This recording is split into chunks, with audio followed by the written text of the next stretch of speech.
Baik, di bagian latar belakang ini kita kan bisa melihat bahwa tantangan zaman sekarang itu berkembang sangat cepat dan semakin kompleks. Nah, kondisi ini membuat cara belajar yang hanya berfokus pada satu bidang ilmu saja itu sudah tidak cukup lagi untuk memahami realitas dunia yang ada. Nah, oleh karena itu, diperlukan perubahan cara berpikir dari yang semulanya sempit menjadi lebih menyeluruh. Di antaranya kita bisa menggunakan pendekatan-pendekatan yang melibatkan kerjasama antar berbagai bidang ilmu atau multidisipliner, atau juga bisa menggunakan pendekatan penggabungan gagasan dalam satu bidang kelompok ilmu atau interdisipliner, atau juga penggabungan ilmu yang melebihi batas-batas ilmu pengetahuan secara formal atau transdisipliner. Nah, transformasi ini menjadi sangat penting, terutama untuk upaya menyatukan ilmu agama dan ilmu hukum. Nah, sehingga pengetahuan yang dihasilkannya itu tidak hanya bersifat teoritis, tetapi juga relevan dan mampu memberikan solusi nyata bagi permasalahan di masyarakat. Lalu ada rumusan masalah. Yang pertama itu apa yang dimaksud dengan pendekatan-pendekatan monodisipliner. Yang kedua, apa yang dimaksud dengan pendekatan multidisipliner. Yang ketiga, apa yang dimaksud dengan pendekatan interdisipliner. Dan yang terakhir tuh, apa yang dimaksud dengan pendekatan-pendekatan transdisipliner. Selanjutnya yaitu tujuan dari penelitian. Yang pertama itu untuk memahami pendekatan monodisipliner. Yang kedua, untuk mengetahui apa itu pendekatan multidisipliner. Yang ketiga, untuk memahami lebih luas dari pendekatan interdisipliner. Dan yang terakhir, untuk membahas mengenai pendekatan transdisipliner. Selanjutnya kita masuk ke pendekatan monodisipliner. Nah, pada pendekatan ini, cara pengembangan ilmu itu hanya berfokus pada satu bidang ilmu tertentu saja dengan sudut pandang yang spesifik. Nah, kelebihan pada pendekatan ini itu mampu menghasilkan pemahaman yang mendalam dan keahlian yang sangat spesifik. Namun, di sisi lain, pendekatan ini juga memiliki keterbatasan karena pada pendekatan itu hanya berfokus pada satu bidang dan seringkali muncul tembok pemisah antar ilmu, sehingga kurang memperhatikan keterkaitan dengan bidang lain maupun kebutuhan yang lebih luas.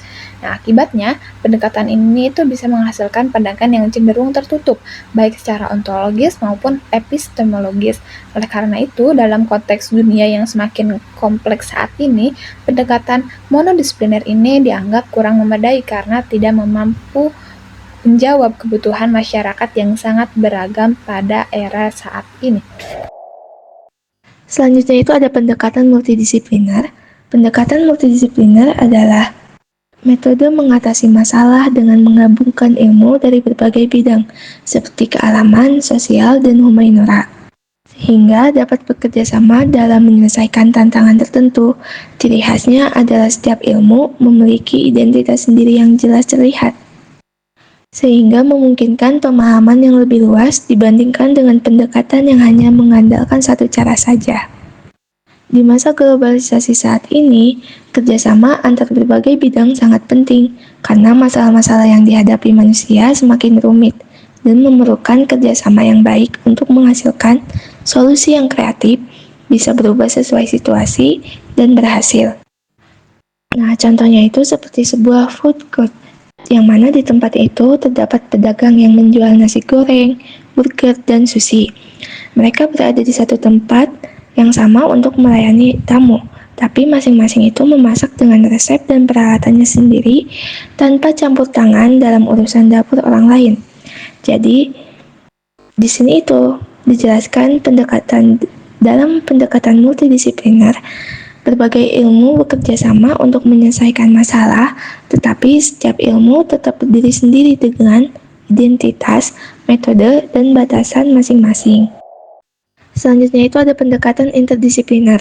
Pendekatan interdisipliner adalah cara menyelesaikan masalah dengan menggabungkan berbagai ilmu yang berbeda dalam satu bidang melalui kerjasama yang rapat, sehingga menghasilkan konsep dan metode yang terpadu.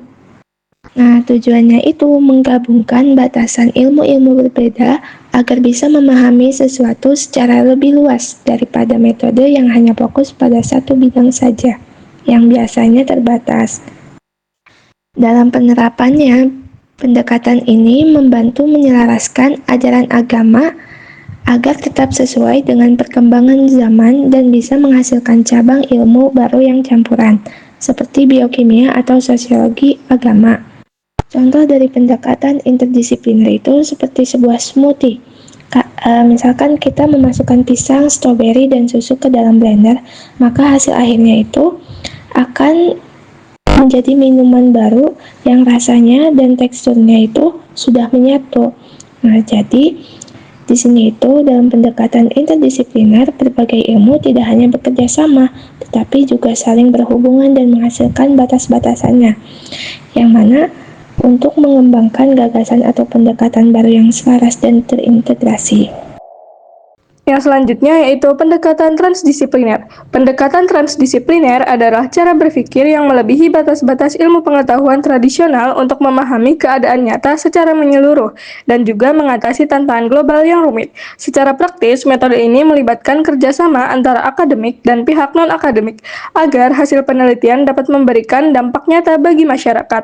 Dalam pendidikan Islam, pendekatan ini menghilangkan perbedaan antara ilmu agama dan ilmu umum dengan cara berdiskusi antara wahyu, pikiran, dan kehidupan nyata untuk menghasilkan lulusan yang mampu beradaptasi. Strategi ini didasarkan pada 3 pilar utama, yaitu tingkatan realitas, logika yang inklusif, dan juga kompleksitas ilmu yang selaras dengan paradigma tauhid yang menekankan bahwa ilmu pengetahuan bersifat satu kesatuan. Yang terakhir, kesimpulan. Perkembangan ilmu mulai dari pendekatan yang fokus pada satu bidang saja, yaitu monodisipliner, meskipun dalamnya tetap kaku, lalu beralih ke pendekatan yang melibatkan berbagai bidang ilmu sekaligus untuk menghasilkan solusi yang lebih kreatif dan inovatif, atau yang disebut multidisipliner. Hal ini diperkuat dengan pendekatan interdisipliner yang melibatkan beberapa bidang ilmu secara bersamaan, sehingga batas-batas antara bidang ilmu tersebut menjadi berkurang, dan pemahaman yang dihasilkan lebih sesuai dengan keadaan nyata. Sebagai puncaknya, pendekatan transdisipliner muncul melebihi batas-batas akademis yang melibatkan pihak di luar kampus dan menghilangkan perbedaan antara ilmu agama dan ilmu umum untuk mengatasi tantangan global secara menyeluruh.